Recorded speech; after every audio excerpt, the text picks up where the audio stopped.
नमस्कार, मैं हूं इंद्रजीत और आप देख रहे हैं बुक्स न्यूज। भारत के न्यायिक इतिहास में आज एक अत्यंत भावुक और ऐतिहासिक फैसला सुनाया गया है। उच्चतम न्यायालय सुप्रीम कोर्ट ने पिछले 13 वर्षों से बिस्तर पर जिंदा लाश बनकर पड़े 32 वर्षीय युवक हरीश राणा को पैसिव यूथनेशिया यानी इच्छा मृत्यु की अनुमति दे दी है।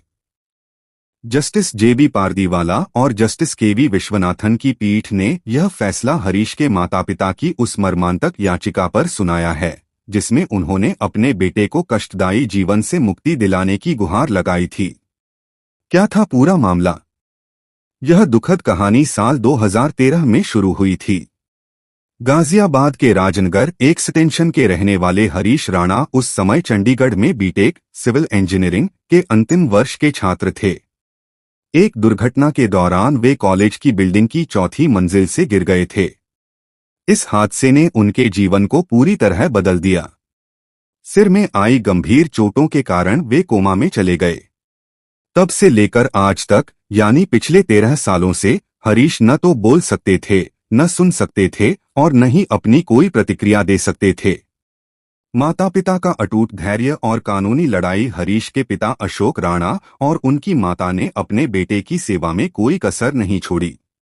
13 साल तक उन्होंने हर उस चिकित्सा पद्धति का सहारा लिया जिससे हरीश के ठीक होने की थोड़ी भी उम्मीद जग सके। लेकिन जब एम्स AIIMS के डॉक्टरों की रिपोर्ट ने यह स्पष्ट कर दिया कि हरीश के मस्तिष्क में अब सुधार की कोई गुंजाइश नहीं बची है, तब टूट चुके माता पिता ने भारी मन से अदालत का दरवाजा खटखटाया। इससे पहले उन्होंने हाई कोर्ट में भी याचिका दायर की थी, जिसे खारिज कर दिया गया था। अंततः मामला सुप्रीम कोर्ट पहुंचा। अदालत ने सुनवाई के दौरान माता पिता के धैर्य की भूरी भूरी प्रशंसा की और कहा कि इतनी लंबी अवधि तक अपने बच्चे की ऐसी स्थिति में सेवा करना अपने आप में एक मिसाल है। क्या होती है पैसिव यूथनेशिया? सुप्रीम कोर्ट ने हरीश के मामले में पैसिव यूथनेशिया की इजाजत दी है।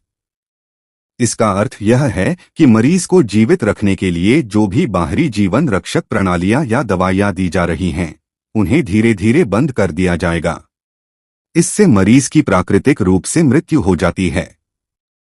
यह एक्टिव यूथनेशिया से अलग है, जिसमें जहरीला इंजेक्शन देकर जान ली जाती है, जो भारत में प्रतिबंधित है। न्यायालय का संदेश। अदालत ने माना कि गरिमा के साथ जीने के अधिकार में गरिमा के साथ मरने का अधिकार भी शामिल है। जब किसी व्यक्ति के ठीक होने की शून्य संभावना हो और उसका जीवन केवल मशीनों और नसों के सहारे चल रहा हो, तो उसे और अधिक कष्ट देना मानवाधिकारों के खिलाफ है।